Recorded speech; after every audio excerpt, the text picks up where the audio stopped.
Ladies and gentlemen, here we go. I forgot boys and girls. Let me restart that now.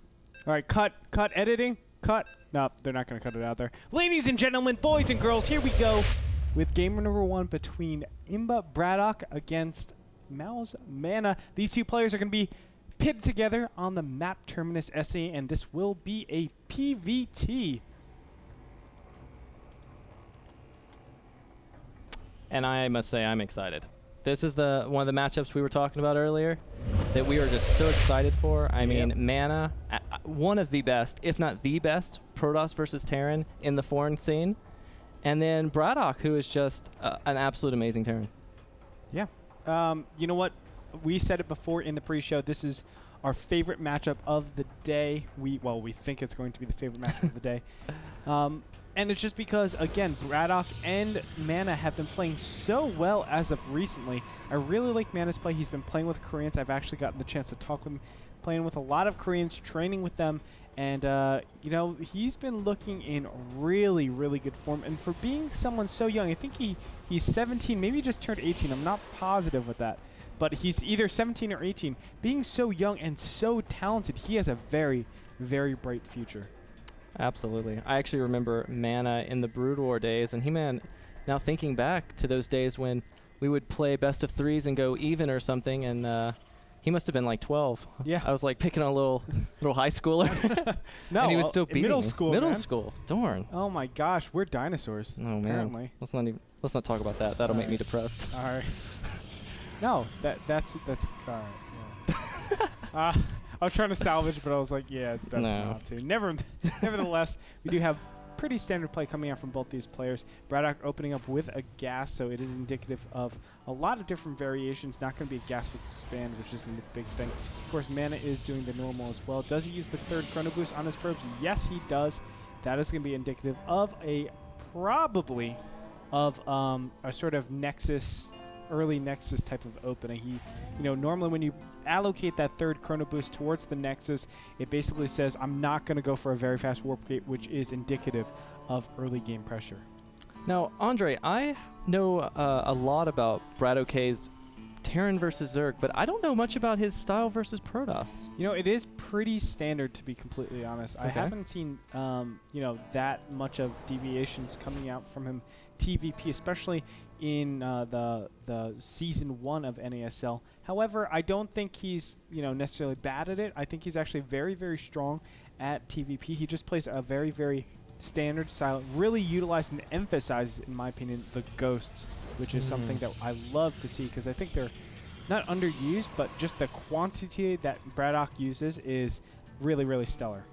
That sounds awesome, especially because ghosts are actually not only a great unit in the late game, but even shutting down a lot of the mid game builds that we see, like when players are going Archons early on. Like, ghosts are so good with that EMP.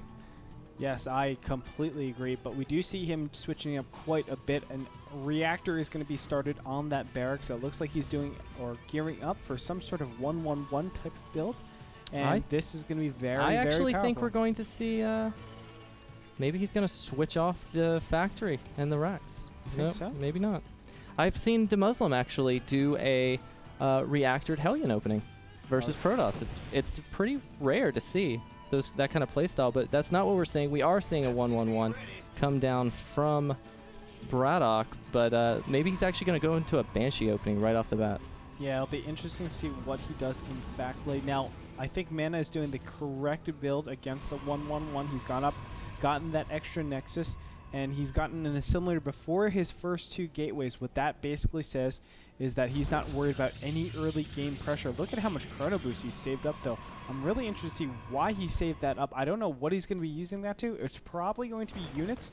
A lot of times players just stock up in a lot of chrono boost to make sure that they can defend any sort of all-in, and then as soon as they find out that they're either safe or it's going to be an all-in, they chrono boost whatever they need, either whether it be probes, units, observers, whatever.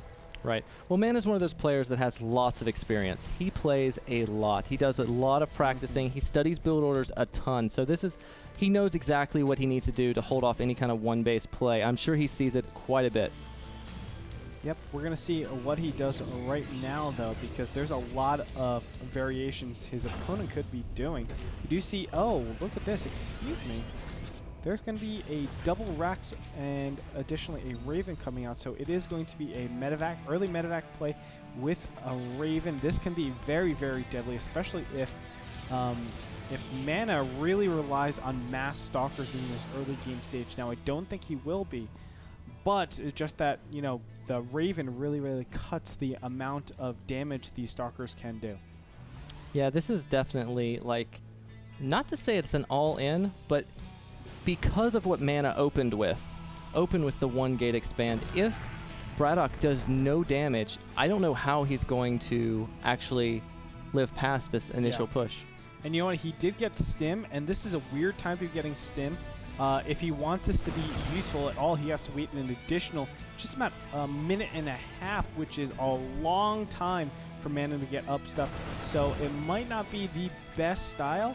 I think this is kind of a weird build coming out of BRATOK. We'll see if he is able to net any kills from this entire engagement. Yeah, MaNa definitely being on map vision and control and everything, even saving that probe. Using these stalkers, trying to pick off this medevac, and actually doing a pretty good job. He took it down to over half health already. Yeah, he has to be very careful. Does not want to lose that medevac. It constitutes so much in his entire army. You can see another medevac filled with units is coming over to the natural. Is he ready for this? MaNa does not know it's coming, and this could spell a lot of... Oh, actually he does. 4 stalkers getting back here. Is he going to bait this? Yes, he will. It looks like this medevac is barely alive. 20 hit points left. And it looks like it will go up to the rest of the army. He might look to just attack straight away with the stim timing. Yeah, that looks like what he's planning on doing. But these medevacs are so low, I actually feel a little scared for BRATOK right now, because if the stalkers focus him down really quick, it's only going to take a couple of shots, and then his marines and stuff are going to have no support. Yep, and look at this. He's trying to bait that PDD, but it's not going to happen just yet. Another round of warpins are coming in, and here we go. The sentries are already... There's the huge force fields that go down. The PDD goes down. There's nothing else that comes out of it. He really needs to put down one of those auto turrets. It looks like the Sim Marines are doing a great job, especially with those medevacs over there. The medevacs aren't being targeted down. They really need to be targeted down. Those are such low units. There's no reason why they shouldn't be. Now finally pressing forward, and it looks like the stalkers are going to be enough to kill and back up all these units. Oh, that one medevac! Wow! A very, very... Oh, there it goes down, and it will die. It looks like that Raven is only... There it goes down. That's a huge pickoff, and it looks like MaNa is way ahead in this game. Yeah, I mean, MaNa has to love his position at the moment. Just the harvester count alone is absolutely ludicrous. It's 48 probes, or actually 50 probes to 28 SCVs. Holy crap.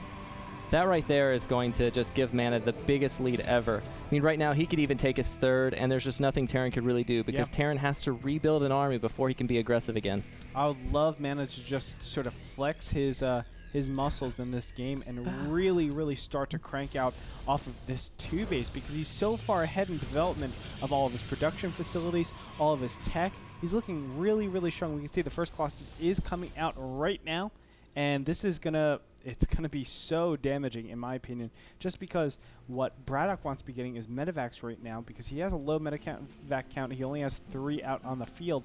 But, you know, his gas is stressed all over the place. He's trying to get all of his upgrades. He's trying to get enough SCVs to really saturate everything. And he doesn't have the chance to really work from the starport. Right, we do have a... There was going to be a drop. It was more like the medevac at the top of the map was just scouting BRATOK's, or MaNa's third, and saw that there was nothing there. But MaNa's doing a really good job of controlling the map with these stalkers. He's taking control of all the watchtowers, killing these marines and lone SCVs, but MaNa is moving out. He does actually, I mean, BRATOK is moving out. He does kill one of MaNa's stalkers, actually. So that was a good pickoff by him. He's going to need a really nice attack here to do any kind of damage, maybe some drops even. Yeah, he's going to need a lot more than that. And look, just as you say, there goes a drop in the top, and it looks like this one medevac will be picked off. No way it can continue anything.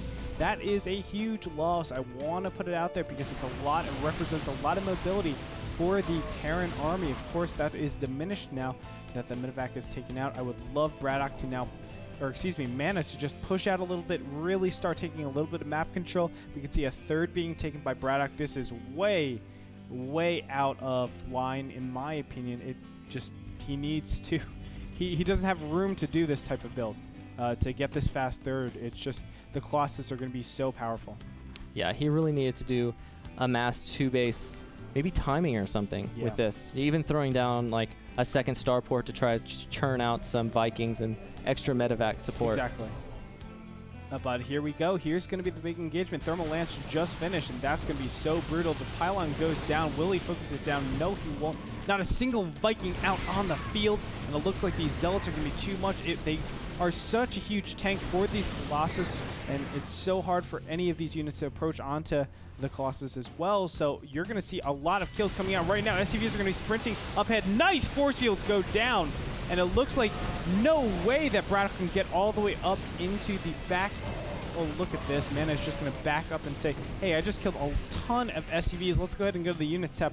27 SCVs to 60 probes. That's a huge advantage coming in for our Protoss player, MaNa. MaNa is looking absolutely fantastic in this game. Yeah, he's almost looking unstoppable at this point. I mean, with no Vikings on the field and 3 Colossus in the army, this is just not a position you want to be in as Terran. No, and he's forcing his opponent to back up all the way. There's the big stim, and the Colossus need to start targeting down on those units. There they finally go. The Zealots are getting picked apart. It looks like the Colossus will finally go down, but look at how much damage is being dealt. And now finally he's going to have to back out. Is there going to be chase? Yes, there will be. And you know what? These Colossus, they're doing a lot of damage, but is it going to be enough? These Marauders just pushing forward and forward. The Zealots are doing a great job. MaNa is controlling this army perfectly, and it looks like BRATOK is being cleaned up very, very fast. Yeah, he did a fabulous job controlling those Colossus and just zoning his opponent every time he tried to run in and target him. He was all over the micro there, and you know, even if he would have cleaned up this force, even if Terran would have won that battle, like, could he come back? Because if we look at the Harvester count, he only has 22 SCVs, and that's just not, that's nothing compared to 65 probes of the Protoss. And there's going to be a huge, huge spike in the strength of this army. 1-1 is about to finish, as you can see, along with Blink. We're also getting a ton of gateways out. We're up to how many gateways? 9 gateways over there in the main. This is going to be so difficult for BRATOK to stop. And with the heavy Stalker count now, it basically makes Vikings useless. That makes the Colossus that much more powerful. We see this style being used in Kiwikaki's play. And still with no Vikings out, just 1 actually on the field. This third is going to be under siege. And this just spells bad news for BRATOK. Yeah, these poor mules and even more SCVs, I think, even went down in that exchange. And it's just, you know, it's just not looking good for BRATOK. No, it is not. Here we go. The big engagement happening right now. There's the Blink just to pair up with all of his units. GG is called out from BRATOK, and MaNa is decisively going to take game number 1.